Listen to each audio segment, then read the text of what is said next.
So, welcome to Jumbo IS and welcome to our lecture series called Daily MCQ Practice. In this lecture series, we cover a particular day's current affairs through a set of 4 to 5 MCQs.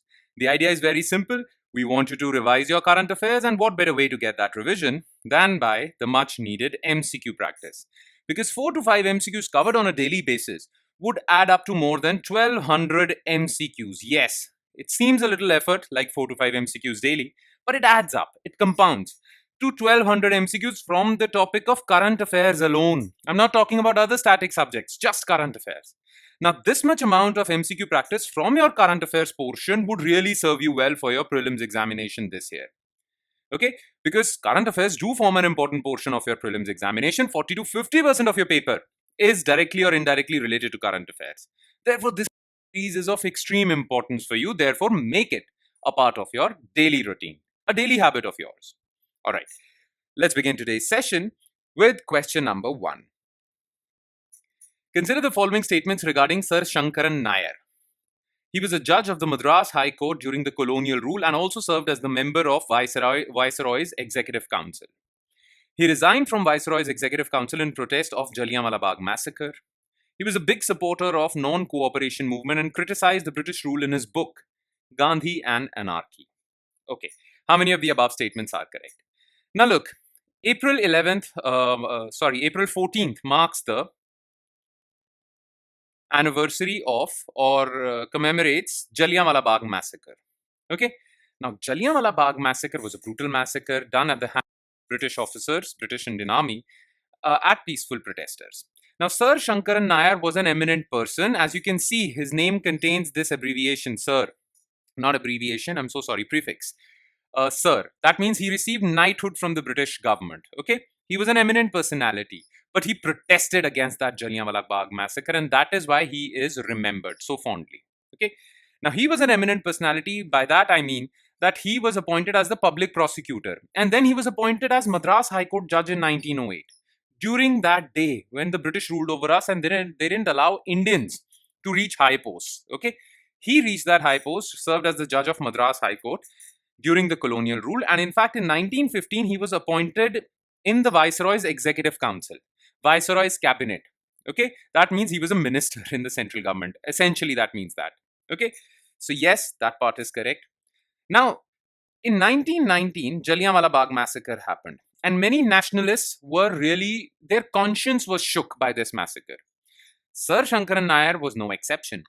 Okay, he resigned in protest from Viceroy's Executive Council for this massacre. This part is correct. In fact, such was the bad environment when it comes to Jallianwala Bagh massacre. It shook the conscience of all nationalists. In fact, Sir Rabindranath Tagore, basically surrendered his knighthood in protest. So he decided no longer to be called Sir Rabindranath Tagore. Okay, so yeah. Now, he was a big supporter of non-cooperation movement and criticized the British rule in his book Gandhi and Anarchy. Now, this part is incorrect because he was critical of both Gandhi and his non-cooperation movement, and he was also critical of the British government. Okay, so in his book Gandhi and Anarchy, he criticized both Gandhiji's non-cooperation movement and the British rule. So this statement is false. Okay, in fact, a movie is being made, a Bollywood movie is being made on him called Kesari 2. A Bollywood hero called Akshay Kumar is playing his character. So such was his contribution. Okay, he advocated for social reform, political reforms, and many other things, education as well. Okay, so only 2 statements are correct. The answer is B. Question number 2. Consider the following statements regarding GPS spoofing. It is a form of protection tactic against cyber attack for shielding the information about a sensitive location. There are 5 navigation satellite systems that provide global coverage: GPS, GLONASS, BEDU, Galileo, Navik. Usage of multi-signal system for navigation can protect against GPS spoofing. All right. Now, what is GPS spoofing? You see, we all require navigation services nowadays. Okay, whenever you travel from Uber or Ola, you track the taxi. Okay, the taxis use GPS to reach wherever they want. Okay, in fact, food delivery apps also use GPS to deliver your hot cooked food. Blinkit, Zomato, Swiggy, Instamart, all these use GPS. Okay, similarly, aircrafts also use GPS to find their destination's location. Okay, so aircraft, ships, they all use GPS. Simple. GPS, as it stands, The full form is Global Positioning System. It is a network of satellites that provide communication services, and this network of satellites is American. Okay, so that's the thing. Now, what is GPS spoofing? Let's suppose an aircraft is flying to its destination using GPS signals. But what if a hacker, a cyber hacker, basically interferes with that GPS signal and feeds false GPS signals to the aircraft's receiver? Aircraft would never reach its destination. Okay, it was being fed false signals by this cyber attacker. This is known as GPS spoofing. GPS spoofing is a form of cyber attack. It is not a protection tactic against cyber attacks. It is a cyber attack where you mislead a vehicle by feeding false GPS signals. Okay, so first statement is false. It is not a protection, it is a cyber attack. Clear? Now, how can you protect against this cyber attack? Well, there are many ways. One such way is using multi-signal system for navigation. You see, it is not just GPS that provides navigation services. There are other countries that have a network of satellites that provide global navigation services. So a multi-signal system uses location signals from multiple navigation systems, not just GPS. So if a hacker hacks GPS, well, others are still protected and you can be protected against this cyber attack. Clear? So usage of multi-signal system for navigation can protect against GPS spoofing. Absolutely correct. Now, how many global navigation systems are there? Okay, so there is GPS that is provided by USA. Then there is GLONASS.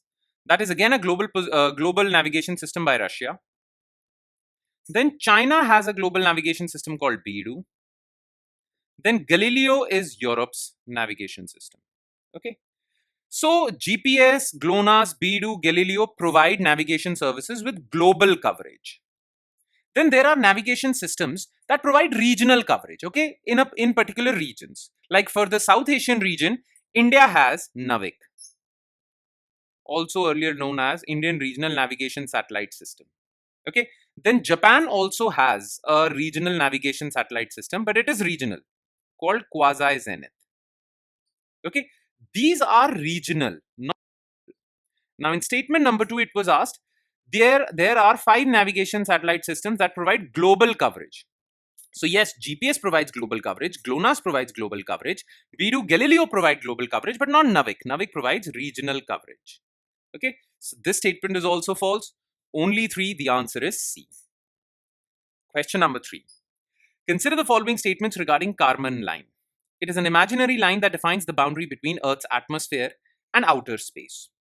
It lies 62 miles above Earth's surface. The positioning of this line is based on the notion that at this altitude, the atmosphere is so thin, too thin to support conventional aircraft. This line is universally accepted by all scientists as the boundary between atmosphere and space. Now, Kármán line. You see, there is a point in space, there is a point around Earth where Earth's atmosphere ends and space starts. Okay, there has to be a point. Okay, as you move away from Earth, there is a point when Earth's atmosphere ends and space starts. Now, that point or that region or that boundary where you cross from Earth's atmosphere to space is known as Kármán line, and it is an imaginary line. Okay, now the thing is, it is an imaginary line, and basically it defines the boundary between Earth's atmosphere and outer space for our understanding. What can be classified as outer space, what can be classified as Earth's atmosphere? For that purpose, we have created this boundary, imaginary boundary called Kármán line. Okay, so this statement is correct. Now, this Kármán line lies 100 kilometers above Earth's surface, sea level. Okay, now 100 kilometers roughly translate to 62 miles. Okay, so this statement is also correct. Now, why have we decided this region 100 kilometers above Earth's surface to be this boundary? Okay, what is the rationale behind choosing this line as the boundary? Okay, what is the rationale behind choosing this 100 kilometers above Earth's surface as the boundary? Okay, so the person who basically came up with this idea of Kármán line, he said that it is a place where, or it is a boundary beyond which the atmosphere is so thin that conventional aircrafts cannot fly. The atmosphere is so thin that conventional aircrafts cannot receive upper thrust from the air. Okay, So it is using this rationale that we came up with the idea of Kármán line. So this is also correct. Okay. Now, this line is universally accepted by all scientists? No. Many scientists agree that this is the boundary between space and atmosphere, but not all scientists. In fact, many agreements or many outer space treaties are there which do not believe that this is the boundary, but many scientists do. Okay. So it is not universally accepted. It is majoritarily accepted, but not universally. So this statement is false. 1, 2, and 3 only. A. Question 4. Which of the following statements is are correct regarding type 5 diabetes? It is a form of diabetes that affects young population suffering from severe malnutrition. Its symptoms are similar to type 2 diabetes as it leads to insulin resistance in the body. This disease was officially recognized by International Diabetes Federation at World Congress of Diabetes 2025 Bangkok. Okay. Now, diabetes is officially known as diabetes mellitus. That means increase in your blood sugar level. Okay. Now, diabetes mellitus is of two types. Type 1, type 2. Now, type 1 diabetes is a situation, it is a form of autoimmune disorder in which your immune system destroys the cells that produce insulin. So, your body has insulin deficiency. And insulin is that hormone that reduces blood sugar levels in your body, in your blood, right? So, if you do not have insulin, well, your blood sugar levels will remain elevated. And because of that, you will have diabetes. Now, this insulin deficiency basically affects young people. Okay, type diabetes is generally affects young people. Then there is a situation called type 2 diabetes. Now, this is a situation where because of poor lifestyle choices, obesity, lack of exercise, bad lifestyle, your body has become insulin resistant. That means your body is producing insulin, but your blood has become resistant to insulin, so your blood sugar levels remain elevated. Okay, now this happens to people in the middle ages. Okay, above 35, 40, 45, the old people who have diabetes, that is, they have type 2 diabetes. Okay, make sense? So this is insulin resistance, this is insulin deficiency. Now, another form of diabetes has occurred. Okay, and it has been categorized as type 5 diabetes, which is similar to type 1. Okay, it is a form of insulin deficiency. Okay, your body doesn't produce insulin in type 5. It affects young people, but the cause is not your immune system, as is the case in type 1. The cause is malnutrition. So when you do not receive enough protein, micronutrients during your growing age, during your critical growing age, okay, your body starts to stop producing insulin. You get insulin deficiency, you lose weight, you become less hungry, you become more thirsty, there is frequent urination. All are symptoms of type 1 diabetes. But the cause, the only difference between type 1 and type 5 diabetes is that the cause is different. The cause for type 5 is malnourishment. Okay, so first statement is correct. Now, its symptoms are similar to type 2. No, it is similar to type 1. Okay, as it leads to insulin resistance, no, insulin deficiency. Okay, now this disease was discovered a decade ago, but it was not officially recognized as diabetes. Now it is officially recognized as diabetes by International Diabetes Federation at World Congress of Diabetes, Bangkok 2025. Okay, so this statement is false, this statement is correct. Answer is 1 and 3. And last question, consider the following statements or terms. Epidemiology. It is a branch of medical science that combines biology, medicine, sociology, mathematics, ecology. Pathogenesis. It includes the study of how a disease originates, how it progresses, and how it is maintained or resolved. Pathophysiology studies functional changes that occur in body due to disease or a condition. Which of the above statements is are correct? Now, epidemiology is basically the study of spread of a disease, how a disease spreads, okay, in the population. Now, this requires knowledge about the disease, about the microorganism causing that disease, but it also requires knowledge about people's behavior. How people, like in COVID, if the societal behavior is more biased in favor of contact, okay, if the cultural behavior of people is generally like people meet a lot, there are a lot of festivals, they touch each other, then COVID would spread fast. But if people are isolated in a particular society, then COVID won't spread that fast. So when you study the epidemiology of COVID, you also have to study the sociology of a society. You also have to crunch models, numbers, how fast will the disease spread?